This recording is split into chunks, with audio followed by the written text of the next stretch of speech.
அன்பான இறை மக்களே, உங்கள் அனைவரையும் நம் ஆண்டவராகிய இயேசு கிறிஸ்துவின் நாமத்தினால் வாழ்த்துகிறேன். இன்றைய இறை வார்த்தையில் நோன்பு இருப்பதை பற்றி, நோன்பு நாம் எப்படி இருக்க வேண்டும் என்று ஆண்டவர் கூறுகிறார். நாம் நோன்பு இருக்கும்போது பிறரை ஒடுக்கி துன்பப்படுத்தினால் அதனால் எந்த பயனும் இல்லை. மாறாக நாம் நோன்பு இருக்கும்போது மற்றவர்களுக்கு உதவுவதிலும், பசித்தவர்களுக்கு உணவு கொடுப்பது, உடை இல்லாதவர்களுக்கு உடை கொடுப்பது, இன்னும் மற்ற தேவையில் இருப்பவர்களுக்கு உதவி செய்வது போன்ற நல்ல காரியங்களை நாம் செய்ய வேண்டும். அவ்வாறு நாம் செய்யும்போது ஆண்டவரின் மாட்சி நம்மை வழிநடத்தும். ஆண்டவர் நம்முடைய மன்றாட்டுக்கு பதில் கொடுப்பார். அன்பின் பரலோக பிதாவே, விண்ணுக்கும் மண்ணுக்கும் அரசராய் இருக்கிற இரக்கமுள்ள தெய்வமே, உம்மை ஆராதிக்கிறோம், உம்மை போற்றுகிறோம், உம்மை புகழ்கிறோம். ஆண்டவரே, நீர் இரக்கமுள்ளவராய் இருப்பது போல நாங்களும் இரக்கமுள்ளவர்களாய் இருக்க வேண்டும். அப்பா, எங்களுடைய வாழ்வில் நாங்கள் சந்திக்கிற எல்லா மக்களோடும் ஒற்றுமையோடும் அன்போடும் வாழ வேண்டும். ராஜா, மற்றவர்களுக்கு உதவி செய்து தேவையில் இருப்பவர்களுக்கு உதவக்கூடிய உள்ளத்தை எங்களுக்கு கொடும் தேவனே, இரக்கத்தின் தந்தையே, சுகம் தருபவரே, சமாதானம் தருபவரே, எங்களை தூய்மையாக்குகிற ஆண்டவரே, சர்வ வல்லவரே, காலை வேளையிலே உம்மை நோக்கி கூப்பிடுகிறோம். அப்பா, எங்களுடைய குரலுக்கு பதில் கொடும் தேவனே. ஆண்டவரே, தனிமையில் இருப்பவர்கள், மருத்துவமனைகள் இருப்பவர்கள், வீடுகளிலும் பரிதாபமாக கொடுமையாக நடத்தப்படுகிற எல்லா மக்கள் மீதும் இரக்கமாயிரும். அப்பா, அவர்களுடைய தேவைகளை சந்தியும். அப்பா, அவர்களுக்கு ஒரு விடுதலையை கட்டளையிடும். அப்பா, விடுவிக்கிற தேவன் நீர் ஒருவரே. உமீது நம்பிக்கை வைத்து மன்றாடுகிறேன், இயேசுவின் நாமத்தில், ஆமீன். முதல் வாசகம் இறைவாக்கினர் எசாயா நூலிலிருந்து வாசகம்.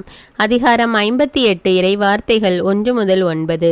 இறைவனாகிய ஆண்டவர் கூறுகிறார்: பேரொளி எழுப்பி கூப்பிடு, நிறுத்திவிடாதே. எக்காலம் முழங்குவது போல உன் குரலை உயர்த்து.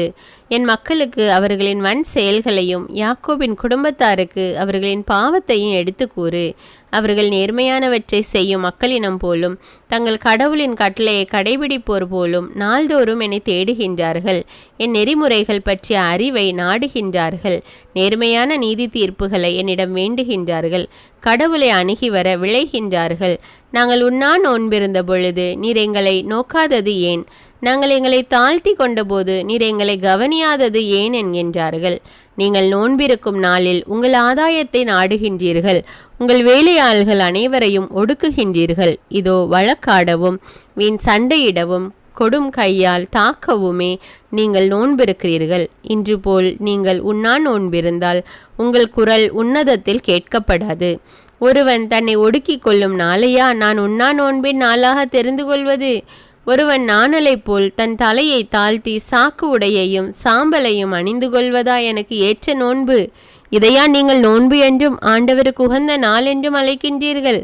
கொடுமை தலைகளை அவிழ்ப்பதும், நுகத்தின் பிணையல்களை அறுப்பதும், ஒடுக்கப்பட்டோரை விடுதலை செய்து அனுப்புவதும், எவ்வகை நுகத்தையும் உடைப்பதும் அன்றோ நான் தேர்ந்து கொள்ளும் நோன்பு? பசித்தோருக்கு உங்கள் உணவை பகிர்ந்து கொடுப்பதும், தங்க இடமில்லா வறியோரை உங்கள் இல்லத்திற்கு அழைத்து வருவதும், உடையற்றோரை காணும்போது அவர்களுக்கு உடுக்க கொடுப்பதும், உங்கள் இனத்தாருக்கு உங்களை மறைத்து கொள்ளாதிருப்பதும் அன்றோ நான் விரும்பும் நோன்பு. அப்பொழுது உன் ஒளி விடியல் போல் எழும். விரைவில் உனக்கு நலமான வாழ்வு துளிர்க்கும். உன் நேர்மை உனக்கு முன் செல்லும். ஆண்டவரின் மாட்சி உனக்கு பின் சென்று காக்கும். அப்போது நீ ஆண்டவரை மன்றாடுவாய், அவர் உனக்கு பதில் அளிப்பார்.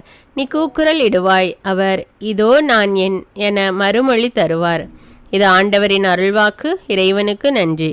நற்செய்தி வாசகம். புனித மத்தேயு எழுதிய தூய நற்செய்தியிலிருந்து வாசகம். அதிகாரம் 9, இறைவார்த்தைகள் 14 முதல் 15.